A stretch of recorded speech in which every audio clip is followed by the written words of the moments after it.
Joaquim Homs, l'honestedat en la creació. Ara comença el programa dedicat a la vida i l'obra de Joaquim Homs amb motiu del 10è aniversari de la seva mort. Aquest mes de setembre, Catalunya Música us proposa una sèrie de 4 programes per acostar-vos a la vida i l'obra d'aquest autor. Comença Joaquim Homs, l'honestedat en la creació. Un programa de Catalunya Música. Bona nit. El programa d'avui d'aquesta sèrie de 4 dedicats al record d'un dels compositors més grans de la música catalana del segle XX, Joaquim Homs, el dedicarem a aquell Homs més íntim i també l'Homs del diàleg musical que va formar part de la seva vida. Us saludem el Fred Marín des del control de so, la Susanna Bonany a la producció i jo mateixa, Carmina Malagarriga. Avui tenim una convidada d'excepció, Pietat Homs, filla de Joaquim Homs i la persona, sens dubte, que ha seguit més el llegat del seu pare. Com a gran coneixedora, òbviament, a nivell humà, però també de l'obra del seu pare, avui volem parlar amb ella perquè ens desvetlli aquesta personalitat única que va viure temps tan difícils per la promoció de la música moderna. Bona nit, Pietat Homs. Bona nit. En primer lloc, ens agradaria que ens fessis 5 cèntims perquè un té la impressió, quan llegeix coses sobre Joaquim Homs, que era una persona tancada, recollida, endreçada. Era així? Era una persona, principalment, era molt tímida. Aleshores, la seva música, va utilitzar la música per donar-se a conèixer o per expressar les seves vivències, les seves idees en forma més planera per ell, perquè no li agradava donar-se gaire, un pistón, diríem, no? Sí, no?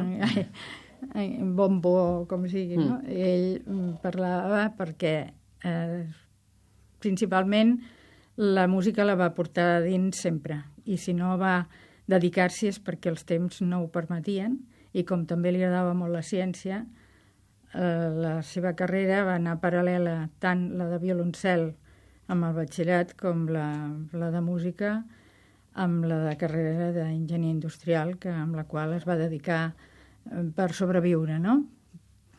Però la música va ser triada per ell o imposada? Perquè tinc entès també que el seu pare ja li va regalar el violoncel.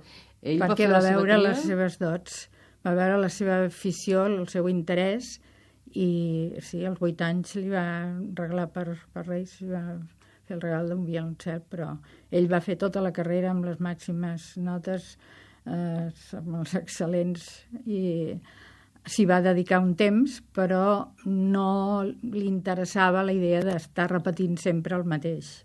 A part de que no necessitava estudiar gaire, perquè de seguida s'ho sabia, i el seu pare s'hi enfadava perquè considerava que havia d'haver treballat més i ell deia que no li calia.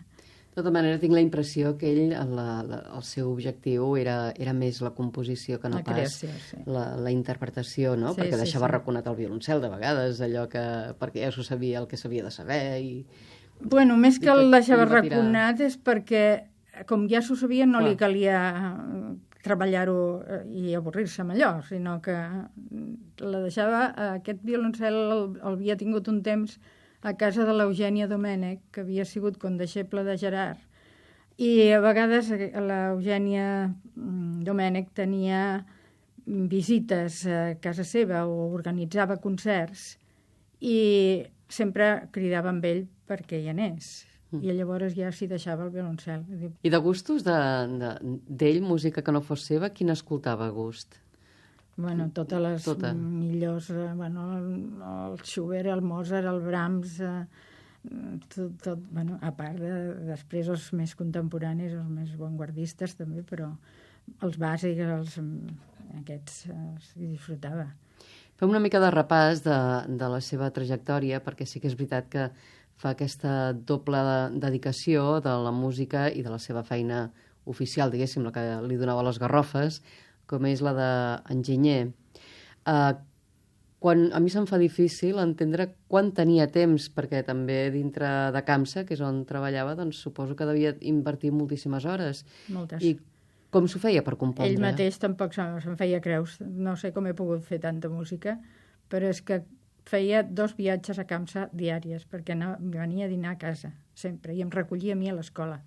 I llavors, durant aquest temps, segurament tenia alguna cosa pensada. Quan arribava a casa, si el dinar no estava preparat, es posava al piano i apuntava tot, anotava tot el que havia pensat en aquelles estones. Sí, no però perdia tenia l'ocasió. molta facilitat, molta facilitat. Les obres les componia molt ràpidament, de seguida tenia claríssim el que volia dir i com. O sigui que aquesta va ser la seva sort. També li interessava, sobretot inclús quan va ser més gran, que no es prolonguessin massa perquè li semblava que potser no hi seria temps a acabar-la. I es donava pressa, però més que res perquè tingués una continuïtat. Li agradava que la música fos una cosa... Perquè després hi ha atzars a la vida que poden influenciar, doncs, no sé, un accident o el que sigui, qualsevol cosa que et trenca ja aquella línia que tu tenies pensada.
Quan va anar a París perquè perquè es va casar i va aprofitar l'avinentesa de poder anar amb una estrena de la seva obra del duo per flauta i clarinet que havia estat escollida pel Festival de la Cims. En 3 ocasions aquest festival va seleccionar una obra seva. Una va ser París, l'altra Varsòvia i l'altra Estocolm. El de París, doncs, el fet d'anar a París i el retorn no haver-se passat a la zona nacional, doncs va fer que el castiguessin en l'empresa on treballava, que era Camsa, i en comptes de deixar-lo quedar a Barcelona el van traslladar a València. Això va ser un exili per ell. Ell això el va fer molt de mal perquè el va separar de totes les amistats, de tota la seva convivència, però en canvi va ser bo per la seva muller, la meva mare, que era pintora, i aquí no podia treure el títol de pintura perquè no el donaven, i en canvi València el va aconseguir. O sigui que va fer un profit, com a mínim, per ella. Sí, no? En situacions dolentes treuen el que puguis, no? Sí. Parlem de Pietat Fornesa, perquè també és molt important en la vida de Joaquim Homs. I jo tinc la imatge una mica que eren una parella que avui dia serien molt moderns, perquè feien turisme cultural, no? Cada vegada que sortien era per veure exposicions, o sentir concerts, i les poques vegades els viatges que he llegit, que havien fet, sempre aprofitaven per tenir aquesta mena de relació. Eren 2 apassionats de l'art. Sí, eren un matrimoni molt compenetrat, i va ser un cop duríssim pel meu pare, haver de despendre's de la meva mare amb 50 anys només. No? Però ella continua present després, no? Amb tantíssimes obres i amb els quadres que hi ha a casa. El primer que li va comunicar al seu amic, sobretot el Robert Gerard, amb una carta, li diu que sobretot no deixi la vena artística que la seva dona, que era també creadora, no hagués pogut admetre que... I ell li contesta, diu... I a més li diu, i li proposa o li suggereix que canviï de casa perquè és un cop fort, però diu, lo de canviar de casa no ho he fet, ni ho va fer, però sí que el posar-me a treballar amb música ja el tinc acabada la composició dedicada a ella, que va ser Presències, i Presències per orquestra, i la van premiar justament aquell any, el Premi Ciutat de Barcelona va tenir. Però curiosament aquesta obra s'ha fet 2 vegades i prou. De l'any 68, Sí, perquè Presències és una obra, per situar-nos, que va compondre això, no tot just. Doncs, sí, va ser motiu de seguida de la mort de la Pietat, que té, a més, cadascun dels moviments parla d'emocions molt internes, no? Dels somnis, de records, d'excursions de mar i muntanya que ells disfrutaven, de la desesperança també, no? D'aquest sentiment de la contemplació de la mort. És una obra realment colpidora. Molt, molt colpidora.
Com era la vida de la filla en la casa de Sant Gervasi que tenien i amb aquest ambient de quadres i de música?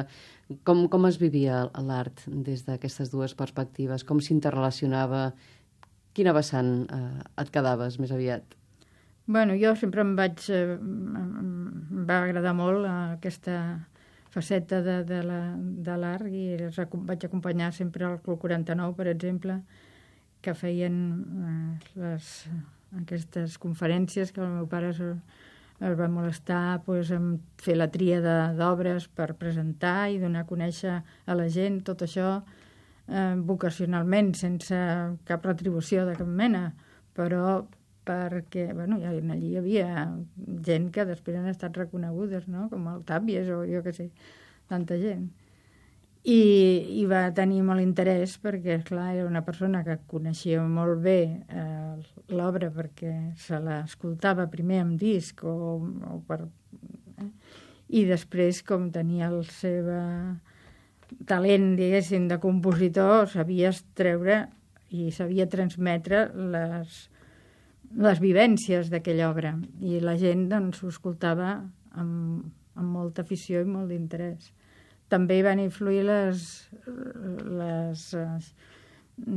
convocatòries del senyor Bartomeu a la seva casa de Pedralbes, que en feia 1 o 2 a la setmana. I allí sí que hi van haver uns programes que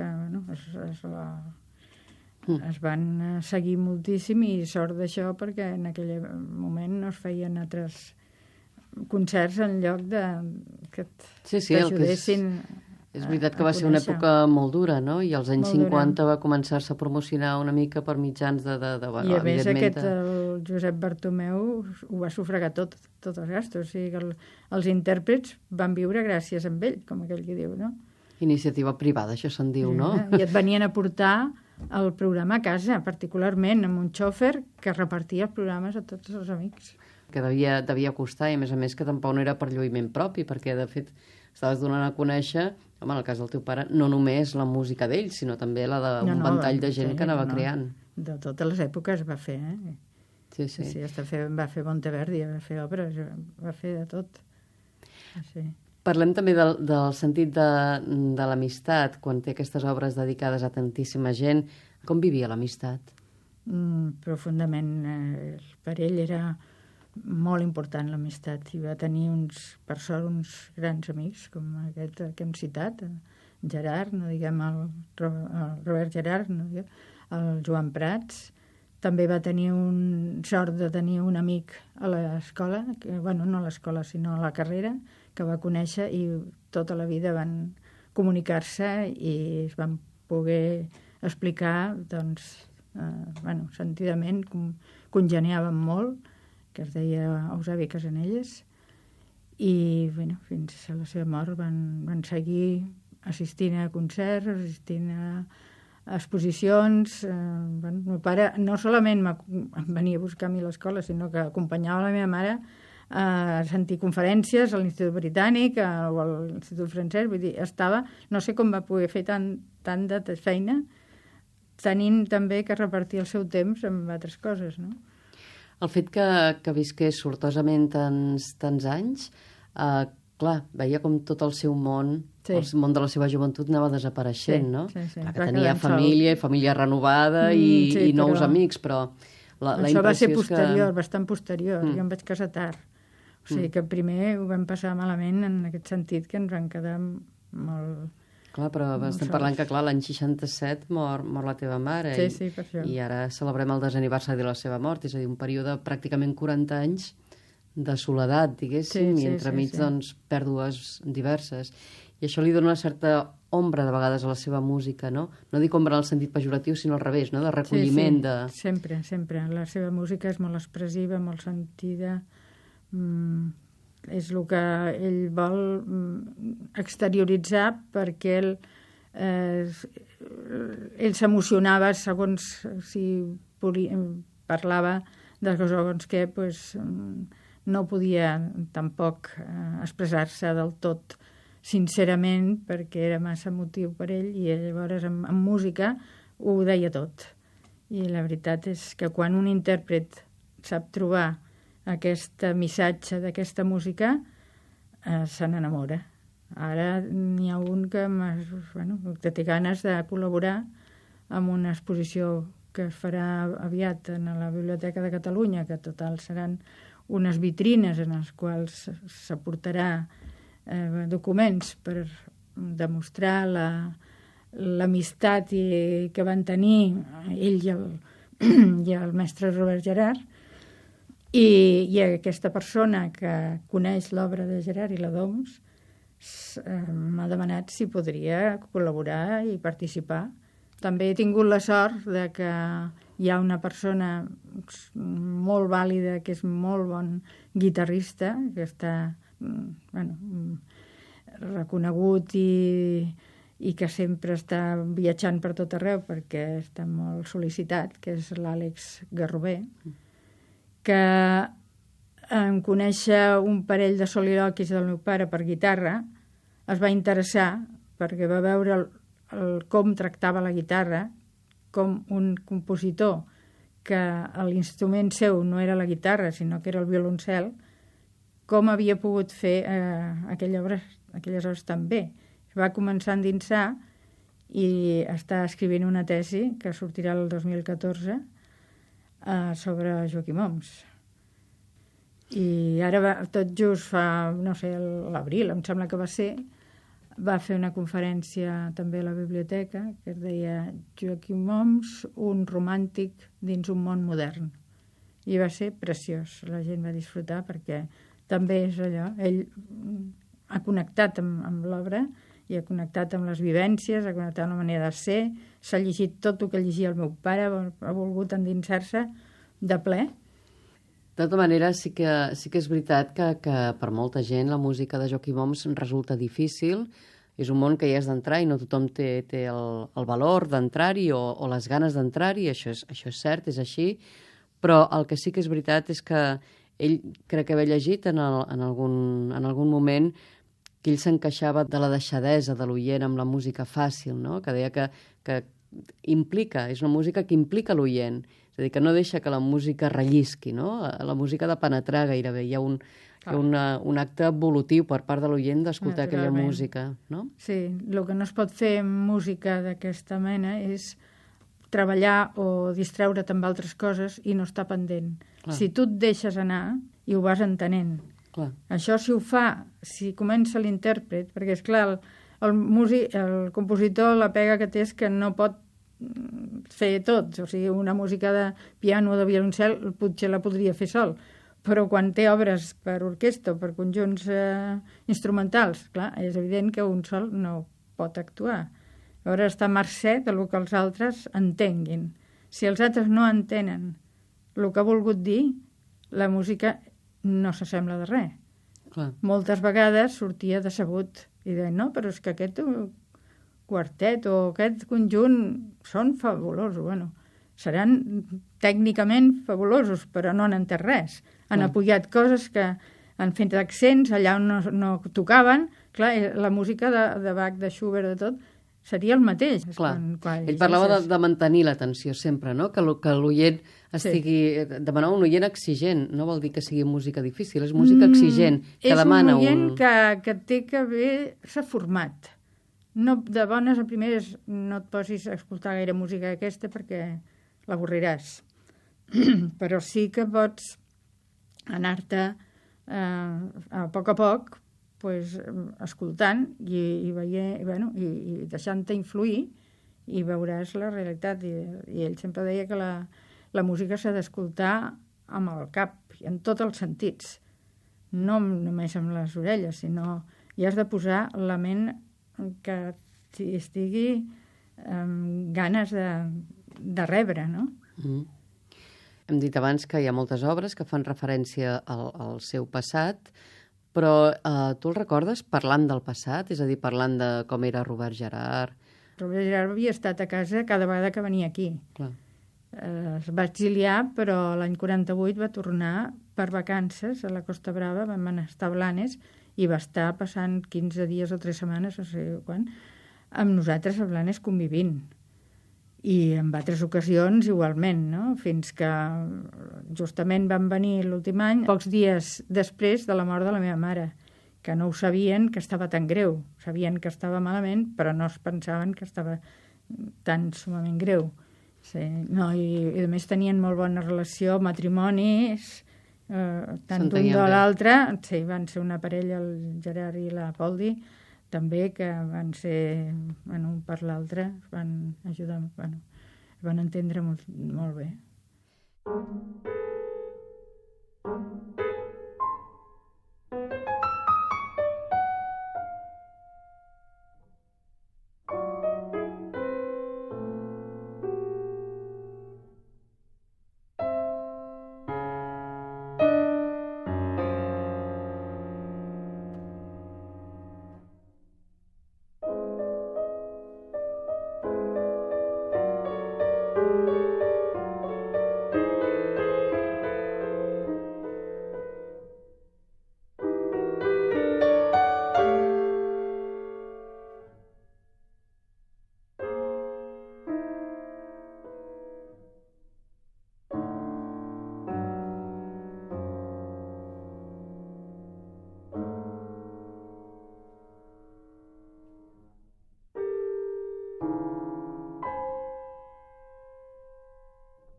quin lloc ocupava la ciència en la seva vida o a l'hora d'escriure música?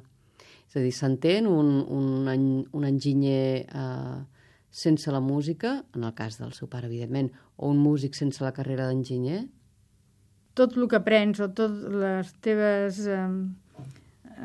quan tu poses a fer un estudi o poses a fer una carrera i després no l'utilitzes, no vol dir que allò hagi desaparegut. T'ha quedat i et dona armes per treballar amb més coses. O sigui, tots són coneixements que t'ajuden a tenir més amplitud de mires, no sé com dir-te. Pues potser també amb la música l'enginyeria li donava la forma de saber les coses com havien d'anar col·locades, diguéssim, no? Que no... Ell sempre va tenir molt interès en que si una cosa l'havia dit, no insistir, no calia. Ja estava dit. Si no era repetitiu i cansava. S'havia de saber dir el màxim de coses amb el mínim d'elements, sempre deia. I això era... És que a més es nota moltíssim, Sí. No només amb la seva música, sinó també els escrits que té. També. Hi ha coses que dius, ostres, és un concepte que no és senzill d'explicar. I en canvi veus que ell el perfila d'una manera absolutament clara. Sí. Amb quin compositor de la seva època s'hi avenia o hi trobava nexos de comprensió mútua de les obres? Sempre va anar a tots els concerts de persones més joves que ell que estrenaven alguna cosa i els hi feia costat. No perquè ell hagués d'aprendre res, ni que els hagués de copiar res, perquè ell era el seu estil i sempre va ser el mateix, però va fer costat a tothom. Sí. Quina visió tenia ell del futur? Veia que anava per bon camí o era d'aquells que reneguen dels joves, diguéssim? No, ell pensava que la música havia d'evolucionar, naturalment. Ell no va fer més que el que necessitava fer i com amb les eines que tenia, però entenia que, per exemple, Gerard va utilitzar l'electrònica que ell no hagués utilitzat mai perquè no li calia. Tenia altres elements per poder-se defensar dient o escrivint el que necessitava dir. Com escoltava la seva música, si és que n'escoltava? Amb això dels concerts va tenir moltes decepcions, perquè, clar, les persones que no coneixien obra d'ell i es posaven a tocar, si no li demanaven o ell no podia anar a un assaig, doncs no havien entès res i ell deia, aquesta música... No t'agrada mai res, li deien. És que no és la meva música, això. És que no han entès res. És que això no és el que jo he escrit. Llavors va acostumar a escriure moltes indicacions de si era, un signe amb una ratlleta o era amb una V, en fi, diferents maneres i moltes lligats i més de lo corrent, que amb ell no li haguessin calgut, perquè ja ho sentia que havia de ser així, però com veia que no l'entenien moltes vegades, va començar a posar molt. I una ocasió, en una conferència que va donar el Jordi Masó, que és un pianista que ha gravat tota la seva obra, doncs va dir, crec que és el compositor que té més senyals que no pas notes. O sigui, en la seva música hi ha tant, si estàs atent, clar, aquestes serveixen d'ajut, perquè sàpigues on té que anar a parar, on és que és necessari recolzar perquè és més important, no? Has d'anar a parar fins allà, amb el cant, sobretot, vull dir, no? Però això no vol dir que tinguis que estar pendent de donar un cop allà o no, sinó que te l'has de fer teva i després deixar-la anar. L'has d'entendre, vaja. Sí, desentendre. Per interpretar s'ha d'entendre, és evident. Quines obres ell s'estimava especialment? Té diverses en tenia. Aquestes últimes, d'obres d'orquestra que m'ha estat dient, sobretot Presències, està molt orgullós d'aquesta obra. Biofonia, que es farà ara al febrer a l'OBC, per primera vegada a l'Auditori, després de 20 anys. És una obra del 1982 que va ser un encàrrec de l'Ajuntament de Barcelona. Sembla mentida que coses d'aquestes que han estat encàrrec o han estat premis no tinguin una repetició en un cert temps. No esperar 20 anys, o en té alguna que encara no s'ha estrenat. O sigui que encara té obres sense estrenar. La donació que he fet jo del catàleg del meu pare manuscrit, fins ara són 250 obres. Però tots són peces petites o peces més extenses. Ell no acostumava a estendre's massa, hi ha poques obres que durin 20 minuts, però n'hi ha que sí. Jo em volia referir també perquè parlessis de certes cançons d'ell, com ara Divendres Sant, no? Sí, les de Carner i sobretot les d'Espriu. Les d'Espriu em dol molt que aquest any, que ha sigut l'any Espriu, no s'hagin recordat d'ell, perquè va escriure, amb motiu de la seva mort, de la mort de l'Espriu l'any 85, va escriure un article en la revista musical catalana que es diu En record del poeta. En allí, ell ja citava que havia escrit entre els poemes que li vaig musicar l'any 1952, foren els 8 que componen el cicle Cementiri de Cinera, per cant i piano, i s'estrenaran l'any següent en una de les audicions del Club 49, en la qual vaig acompanyar-los jo mateix. Quan inicia aquest article, diu: a més de la gran pèrdua que per a tots s'ha representat la mort de Salvador Espriu per l'alta qualitat de la seva personalitat i de la seva obra, l'he sentida personalment també com la d'un veritable amic pel fet d'haver posat música a 32 poemes seus des de l'any 1952 al 1979. I després encara em va fer algun més. Havent fet 32 poemes seus, ja des del 52, el primer que va musicar obra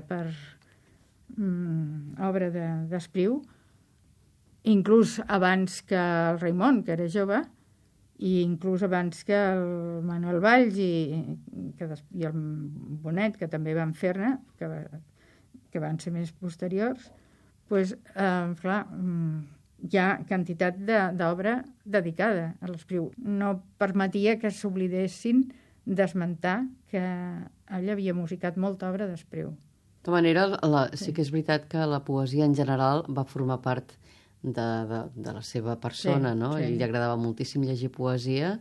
Ell deia que quan llegia un poema, la música li venia sola. I a més hem de dir que no només poetes com Espriu o Carner, sinó que a més de molts orígens diferents, no? Tagore en té diferents d'escrits. Vull dir que formava molt part de la seva vida, però ens interessa també aquesta afició per Josep Carner, que és també una figura il·lustre de la poesia catalana. Té diversos sonets i poemes musicats que últimament en van editar algun. Un dels més interpretats interpretats per més persones és aquest Divendres Sant. Sí, el Viatge Divendres Sant. Sí, són poemes que tenia molts relats a dins d'ell i fins als últims dies de la seva mort encara, si li posaves el disc, abans de que sonés la lletra, ell ja te la deia. O sigui que la memòria i l'oïda no la va perdre en cap moment fins al final, Els ocells perduts li va posar aquest títol perquè havia fet algunes petites peces als anys ja 21, em sembla que era, alguna, 31, després, i fins al 1940 no les va agrupar en un cicle. Però el va titular així perquè unes de les peces era solament música i les altres les va fer a partir de llegir poemes de Tagore. I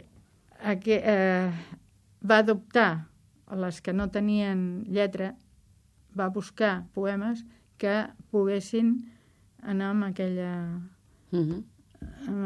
la música s'adaptés en aquell poema. O sigui que hi ha escrits expressament a partir de la lletra i altres que la lletra va venir després. Sí. És difícil, aquest procés? Sí. És molt complicat. Però és meravellós i és molt difícil aquest cicle, perquè exigeix una veu amb molta extensió. Però això és difícil de trobar, I potser per això va ser que es van donar a conèixer més tard o només se'n van donar a conèixer alguna, no totes seguides. Però Montsalvatge, quan les va arribar a conèixer, es va quedar parat. Diu, però no coneixia aquesta obra. Com és? És preciosa. La teva veu, amic, vaga pel meu cor com el so apagat del mar entre aquests pins que l'escolten.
El vent no té repòs en aquest capvespre de pluja. En esguardar les branques vincladisses, sento la grandesa de totes les coses.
Deixeu-me creure que, entre totes les estrelles, n'hi ha una que guia la meva vida enmig del desconegut.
Com un mar, entorn de l'assolellada illa de la vida, la mort canta nit i dia sa cançó sense fi.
En diferents ocasions t'has manifestat una mica, a part ara també ho has dit, doncs reclamant que el lloc que li ocupa a Joaquim Oms com a lloc particular dins la història de la música catalana, que no sempre ha estat prou reconegut, valorat i, per començar, entès, perquè clar, si no entens una cosa, més aviat tendeixes a allunyar-te'n.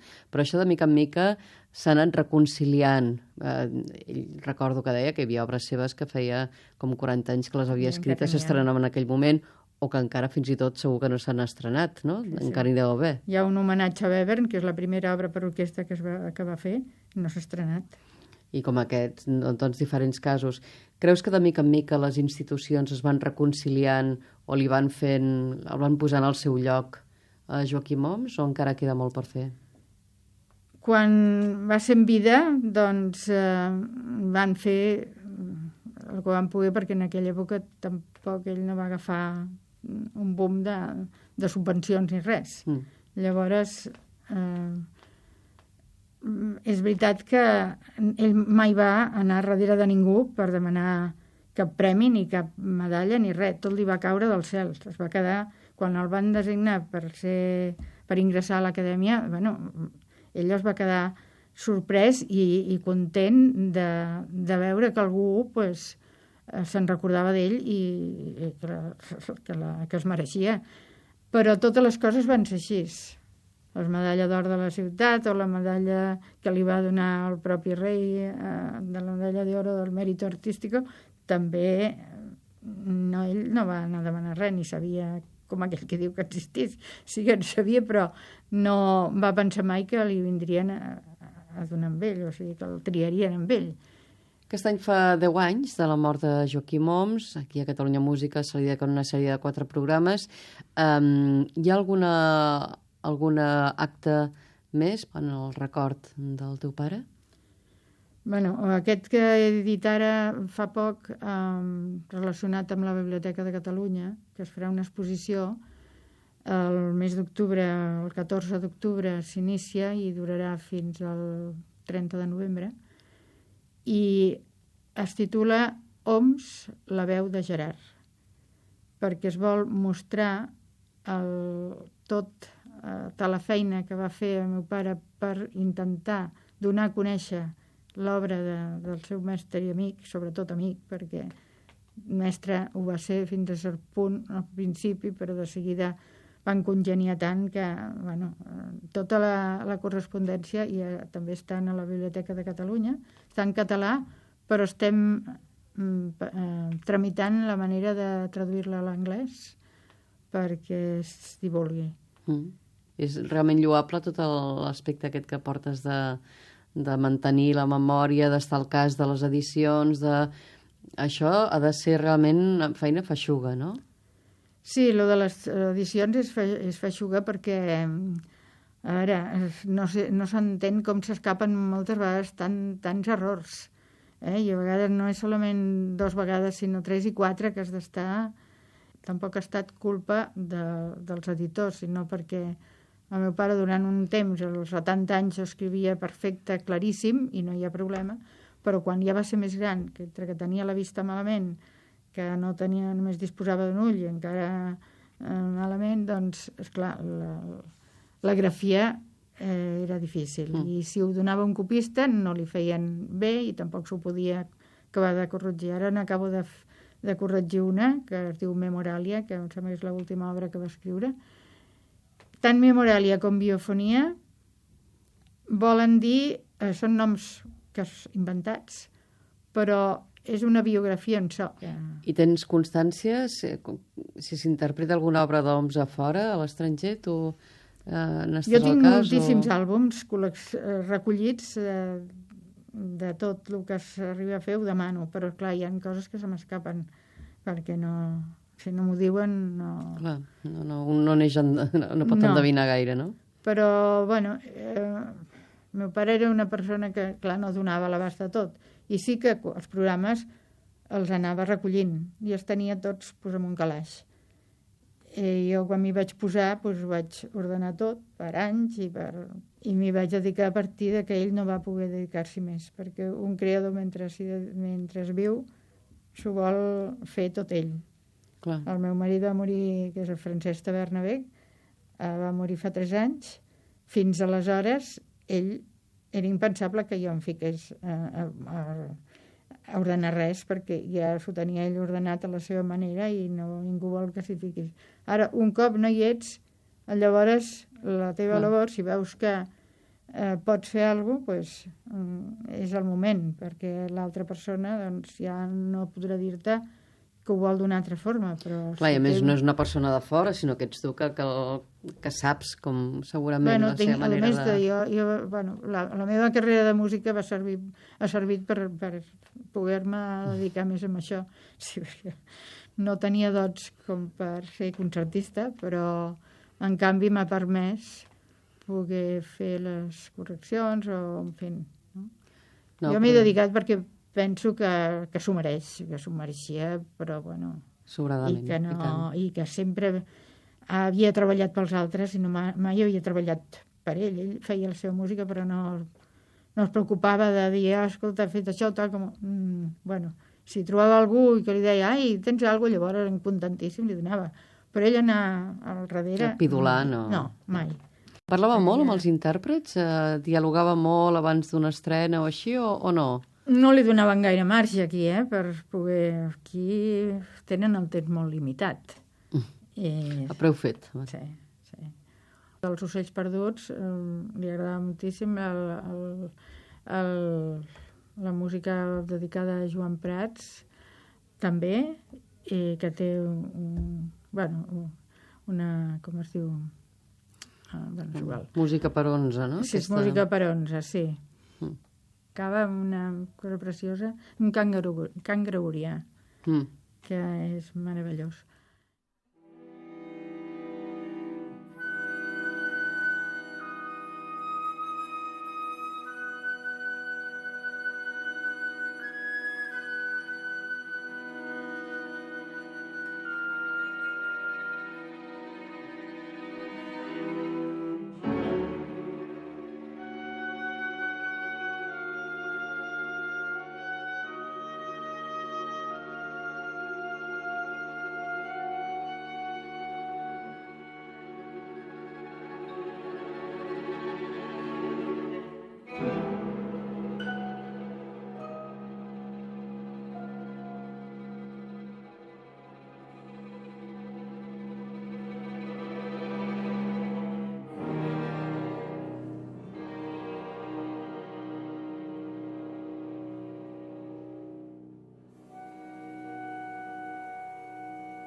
Tens algun suport? Perquè jo tinc la impressió que portes molt la càrrega de difusió de l'obra del teu pare i... No, la porto jo sola. Tu sola.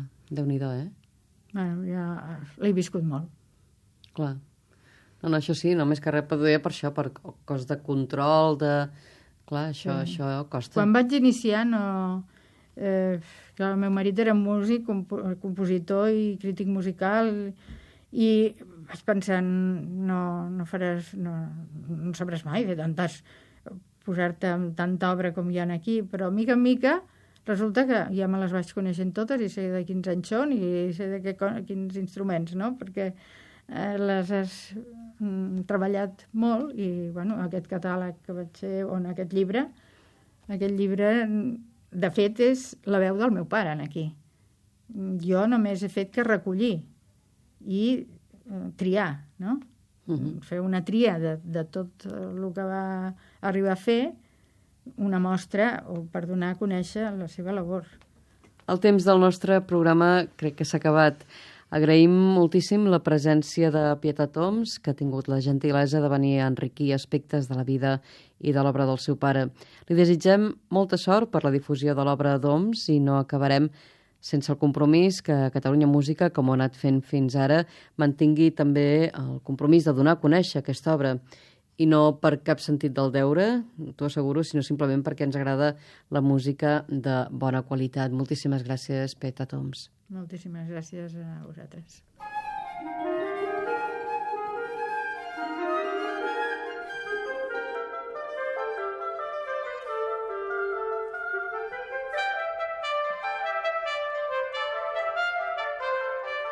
En aquest programa hem pogut sentir aquestes obres de Joaquim Homs.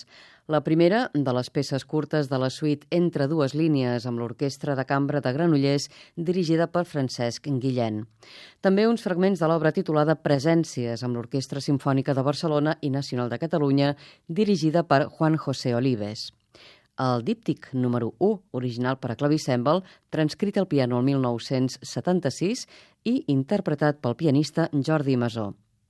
També unes melodies del cicle Ocells perduts, amb la veu de Júlia Arnó, soprano, el clarinet Oriol Romaní i el piano Emili Brugalla.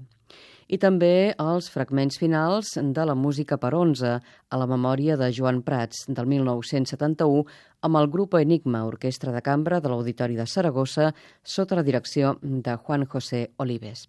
Us hem acompanyat Alfred Marín des del control de so, la Susanna Bonany a la producció i jo mateixa, Carmina Malagarriga. A més, no oblidem de la nostra convidada, Pietat Homs, i de la lectura dels poemes que ens ha fet el Josep Pedrals. Moltíssimes gràcies a tots. Fins aquí el programa Joaquim Homs. L'honestedat en la creació. Una producció de Catalunya Música.